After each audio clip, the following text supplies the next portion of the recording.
कसा अतिविलास करतात। 2.5 वर्ष मुख्यमंत्री म्हणून कसा अतिविलास केला। 2 दिवससुद्धा मंत्रालयात नाही आले, 2 दिवस विधान भवनात नाही आले, स्वतःला काचेच्या कॅबिनमध्ये बसून त्या ठिकाणी अतिविलास केला। उद्धव ठाकरेजींनी अतिविलासावर बोलू नये। मुख्यमंत्री देवेंद्र फडणवीस जी यांची भेट घेतलेली आहे, काय सांगाल?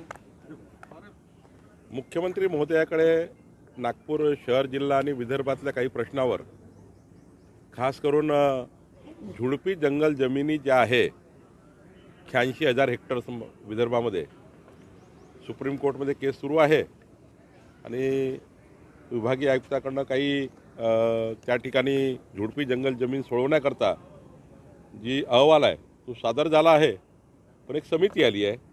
त्या समितीसमोरही आता आमचं कामकाज पुढे जात आहे।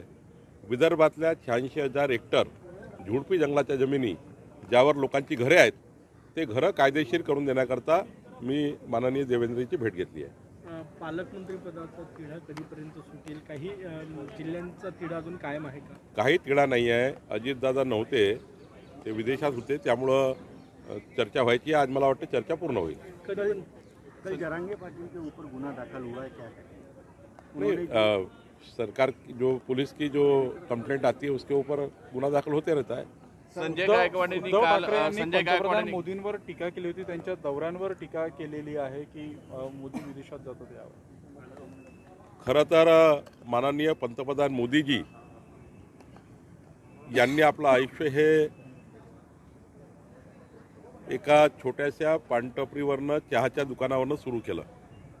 अत्यंत हाल अपेक्षा आणि मोठा संघर्ष करून मोदीजी देशाचे पंतप्रधान या पदापर्यंत पोहोचले। त्यांच्या आयुष्याचा जर अभ्यास केला तर टाचणी इतकी बरोबरी उद्धव ठाकरे करू शकत नाही। टाचणी इतकी बरोबरी उद्धव ठाकरे हे मोदींची करू शकत नाही। उद्धव ठाकरेंना हे समजलं पाहिजे की मोदीजींनी आपलं संपूर्ण आयुष्य हे 140 कोटी जनतेकरता समर्पित केलं आहे। त्यांचा समर्पण, त्यांचा त्याग हा सूर्यप्रकाशा इतकं सत्य आहे। आणि अशा व्यक्तीवर उद्धव ठाकरेंनी बोलणे खरं तर सामनामध्ये छापून आलं असतं तर बरं झालं असतं की अतिविलासी उद्धव ठाकरे मातोश्री 2मध्ये कसे राहतात, कसा अतिविलास करतात, 2.5 वर्ष मुख्यमंत्री म्हणून कसा अतिविलास केला, 2 दिवससुद्धा मंत्रालयात नाही आले, 2 दिवस विधान भवनात नाही आले, स्वतःला काचेच्या कॅबिनमध्ये बसून त्या ठिकाणी अतिविलास केला। उद्धव ठाकरेजींनी अतिविलासावर बोलू नये। खरं तर केजरीवालाच्या शीशमहलवर सपोर्ट करण्याकरता उद्धव ठाकरे बोलले आहेत। मोदीजीवर बोलण्याची लायकी नाही आहे। केजरीवालाचा सपोर्ट करण्याकरता मोदीजीवर टीका करणे, खरं तर आपल्या जीवनात त्यांनी आत्मपरीक्षण केलं पाहिजे, मगच मोदीजीवर बोललं पाहिजे। मुंबईमध्ये सीआरझेड जमिनीशी छेडछाड केल्याचं प्रकरण समोर आलेलं आहे। 2 सरकारी कर्मचाऱ्यांसह 4 जणांना अटक केलेली आहे। 102 नकाशांशी छेडछाड झालेली आहे। मी त्यांचा जर ते महसुली अंतर्गत असेल तर नक्की मी त्याचा तपास करीन। जर अर्बन डेव्हलपमेंट संबंधी असतील तर एकनाथ शिंदेजीशी मी बोलीन। संजय गायकवाड यांनी मतदारांना शिव्या दिल्या। काल त्याच्यावर मोठ्या प्रमाणात गदारोळ झाला आणि अनेक जण त्याच्यावर आरोप करत आहे, ज्या पद्धतीने वक्तव्य केलं जात आहे, नाराजी होते। खरं तर आम्ही निवडून आलेले प्रतिनिधी जे आहेत ते पब्लिक सर्वंट आहोत, जनसेवक आहोत आणि जनसेवकांनी जनतेच्या आणि मतदारांच्या समोर नतमस्तक होऊनच त्या ठिकाणी आपला कारभार केला पाहिजे। छत्रपती शिवाजी महाराजांची जी शिकवण आहे ती शिकवण आपण अंगीकारली पाहिजे। खरं तर आम्ही सेवकाच्या भूमिकेत असलं पाहिजे आणि त्यामुळे मतदाराबद्दल त्यांनी काय भूमिका मांडली याबद्दल मला बोलायचं नाही, पण माझी मात्र भूमिका आहे की मतदार सर्वोपरी आहे, आमच्या जनताही सर्वोपरी आमच्याकरता आहे आणि जनतेला नतमस्तक होऊनच आम्ही या ठिकाणी काम करतो। देवेंद्र फडणवीस सरकार जे या ठिकाणी आलं आहे, आमचं सरकार आलं आहे, हे जनतेला नतमस्तक करून जनतेचे आभार मानून आम्ही या पदावर बसलेलो आहोत आणि आम्ही ठरवलं आहे की जनतेला जी आम्ही वचनं दिली आहे ते 5 वर्ष पूर्ण पाडू।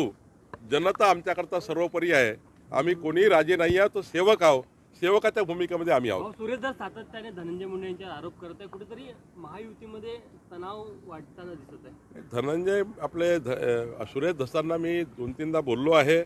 माननीय देवेंद्रजी त्यांच्याशी बोलतील, पण निश्चितपणे खरं तर ज्या भूमिका आहेत त्या पक्षामध्ये किंवा सरकारमध्ये मांडल्या पाहिजे।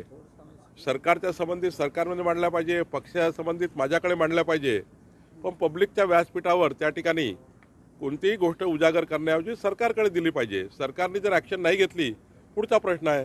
पण बीडच्या प्रकरणात देवेंद्रजींनी सर्व प्रकारच्या चौकशाला ते समोर म्हणजे लावलेलं आहे. अशी एकही चौकशी नाही की बीडच्या प्रकरणात सुरू नाही आहे.